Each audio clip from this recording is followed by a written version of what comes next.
ဒီနေ့ကတော့မဟုတ်ဖက်တော့လို့စားပါမယ်ပေါင်ပစ္စည်းကျွန်တော်ဈေးဝယ်လာတာပေါ့နော်ကျက်ဦးပြီးဆိုမယ်ပေါ့နော်ဆိုမယ်ဆိုတာမဟုတ်ဖက်ပေါ့အဲ့တော့ဒါကြောင့်ပစုံသေးလေးတွေပေါ့နော်မောဟင်းလောက်တော့ချင်လို့ပြီးတော့ဒါကျတော့စစ်သွန်ကျော်ဒိုင်စောဝယ်လာဒါကျတော့ကော်ဖီ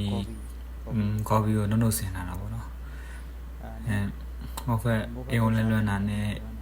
အညာလွမ်းပြေပေါ့နော်မဟုတ်ဖက်တော့လို့စားမယ်စားဦးတော့ကျွန်တော်ရေတဲမယ်မဟုတ်ဖက်ဖြောဖို့အတွက်ပင်ချင်းများနဲ့ချက်သွန်ဖြူနဲ့အကျိတ်မယ်ပြီးမဟုတ်ဖက်3စီပေါ့နော်မဟုတ်ဖက်3စီဖြောထားမယ်ကျွန်တော်ရေနည်းနဲသွားတယ်ဖြောပြီးတော့ကျွန်တော်ရေနဲ့ဆေးမယ်ပေါ့နော်ဆေးမယ်ရေနဲ့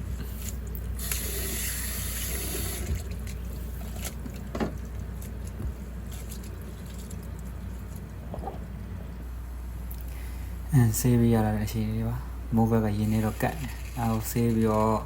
ဒေဝလို့စီတယ်မရှိတဲ့လို့ပေါ့ကျွန်တော်စီနည်းနည်းပဲစားမှပြတယ်နည်းနည်းပဲလုပ်မယ်ပေါ့နော်ဒီစီထဲမယ်စီနည်းနည်းလောက်လေးပို့ဆိုရင်ကျွန်တော်အရန်ပို့ရင်လက်ဆင်မှာဆိုလို့ကျွန်တော်ကြိတ်ထားရတဲ့3ပုံ1ပုံလောက်ကိုထည့်လိုက်တယ်ချက်ချင်းနဲ့တက်တူနေဒီစနမုံထည့်မယ်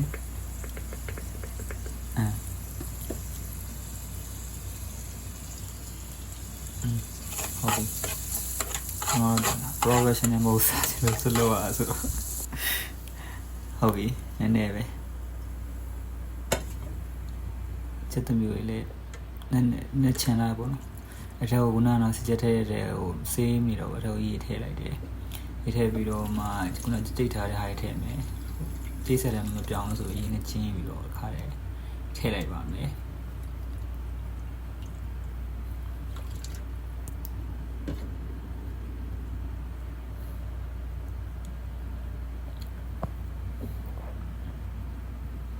ရတာတော့စားထည့်မယ်ဟုတ်ပြီကျွန်တော်အစီအစဉ်အရင်ကြာပါလေဒီငင်းပြရဖို့ထုတ်မယ်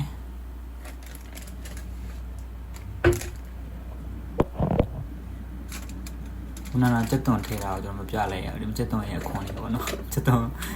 တင်တဲ့အခွန်တော့ပါတော့တင်တဲ့ဗီဒီယိုတော့မြိုက်ထားအောင်အခွန်လေးတော့မတွေ့ဘူးနော်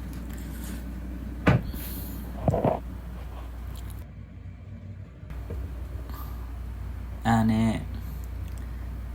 ချက်သားမို့ထည့်ပါမယ်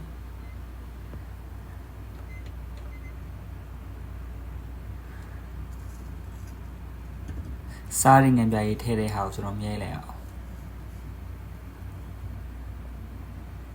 โอเคချက်သားမို့ထည့်ပါတော့လည်းမှွေလိုက်တယ်ပေါ့နော်ချက်သားမို့လေးထည့်ရေးလေးပြောသွားအောင်ဒီမှာပါတော့ချင်းရဲ့ချက်သူရယ်ဟောကူကတော့ကျွန်တော်ပဇွန်ချောက်ရေခုနငုံစင်တာလေးကော်ပြီးထည့်လိုက်ပါတယ်အများကြီးထည့်လိုက်ပါတယ်ကျွန်တော်ဟာတော့လည်းတစ်ခါစားပြီးကျွန်တော်ကအကြိုက်ထားမခံလို့အကြိုက်မှတစ်ခါချက်စားပြတယ်ဖြစ်တဲ့ကြောင့်လက်ကားပြမှာကျွန်တော်အများကြီးထည့်လိုက်ပါတယ်ဝက်စားလို့ပုံစံဖြစ်တော့ပါတယ်ဒါပေမဲ့တောက်လို့ကောင်းပါတယ်အဖက်လေးတက်စားပေါ့နော်အကြီးလေးတောက်ပေါ့ဆိုရမ်းကောင်းပါတယ်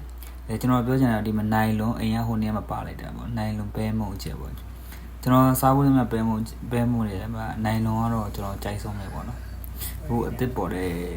ဒစိတ်တွေကျွန်တော်နဲ့တိတ်မအပ်ဆက်ဘူးပေါ့နော်ဟုတ်ပြီမှာချက်သွန်ကြောဒီ supply ကုန်ထည့်ပေါ့ဗျာထည့်ပြီးတော့ရင်နေလိုက်တယ်ပေါ့ဗျာပြီးရင်ချက်ဦးနဲ့တမန်တိထည့်ပါတယ်ခင်ဗျာကျွန်တော်တမန်တိကတော့အရင်ညစ်မထည့်ပါဘူးတချို့ကညစ်ပြီးထည့်ပါတယ်ကျွန်တော်တမန်တိကိုကျွန်တော်ကြိုက်စားရတာပဲကြိတ်တယ်ဖြစ်တဲ့အတွက်ကြောင့်တက်ပဲထား